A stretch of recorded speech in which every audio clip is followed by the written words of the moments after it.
வந்து ஒரு 26 இயர்ஸ் முதல்ல எங்கிட்ட சொன்னாங்க. அவருக்கு வரும்போது ஒரு மயக்க நிலையில வந்தார். அதில் வந்து நாங்கள் இன்வெஸ்டிகேட் பண்ணதில் எமர்ஜென்சியில் நைட்டில் ஆக்சுவலாக அரௌண்ட் 9:30 இன்வெஸ்டிகேட் பண்ணதில் அவருக்கு மூளையில் ஸ்ட்ரோக் வந்து அதனால் மூளை வீங்கிட்டு மூளையில் நீர் கட்டிக்கிட்டு இருக்கிறது தெரியுது. ஸோ 9 ஆப்ரேஷன் பண்ணி அவரை அப்போ மூளையில் ஆப்ரேஷன் பண்ணி ரிலீஸ் பண்ணி அவரோட உயிரை இமீடியட்டாக காப்பாற்றிட்டோம். அதுக்கப்புறம் அதுக்கு என்ன காரணம்னு பார்க்கும்போது அவருக்கு ஆன்டிபாடி சிண்ட்ரோம்னு தெரிஞ்சுது. அதுக்கான ட்ரீட்மெண்ட் கொடுத்தோம். பட் அன்ஃபார்ச்சுனேட்லி அவருக்கு சீரியஸ்னஸ் தெரியாமல் கொஞ்சம் மாத்திரையை சரியாக எடுத்துக்காததுனால மறுபடியும் ஒரு தடவை எங்கள்கிட்ட ப்ரெசென்ட் பண்ணார். அப்போ வந்து அவருக்கு ஹார்ட்டில் ஒரு கிளாட் இருந்தது, கால்லையும் ரொம்பவும் டேஞ்சரஸான நிலைமையில கால்லையும் அடப்பு இருந்தது.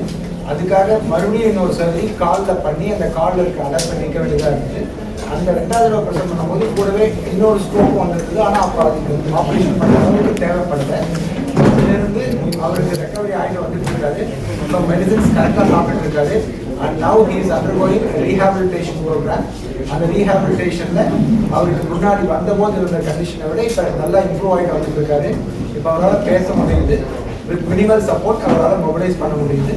With time he is expected to improve further. அதாவது ஒரு மல்டி டிசிப்ளினரி டீம். உடனே ஃபர்ஸ்ட் ஸ்ட்ரோக் இருந்தப்போ நியூரலாஜி டீம் பார்த்தோம், அப்புறம் நியூரோ சர்ஜன் பார்த்தாங்க, இமீடியட்டாக சர்ஜரி பண்ணாங்க. அப்புறம் கிரிட்டிக்கல் கேர் டீம் வந்து ஐசியூவில் அவர் பார்த்துருந்தாங்க. அதுக்கப்புறம் ஃபிசியோதெரப்பி அண்ட் ரீஹாபிலிட்டேஷன் பார்த்து அவர் ஒரு ஃபங்க்ஷனல் இண்டிபெண்டன்ஸ் கொண்டு.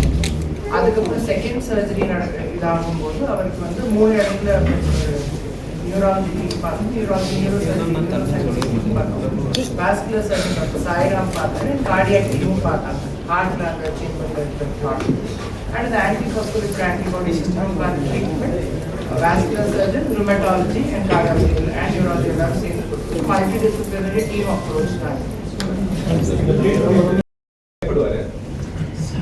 சர்ஜரி அப்போ கொஞ்சம் பரவாயில்ல, இம்ப்ரூவ் கொஞ்சம் இருக்கு. ஓகே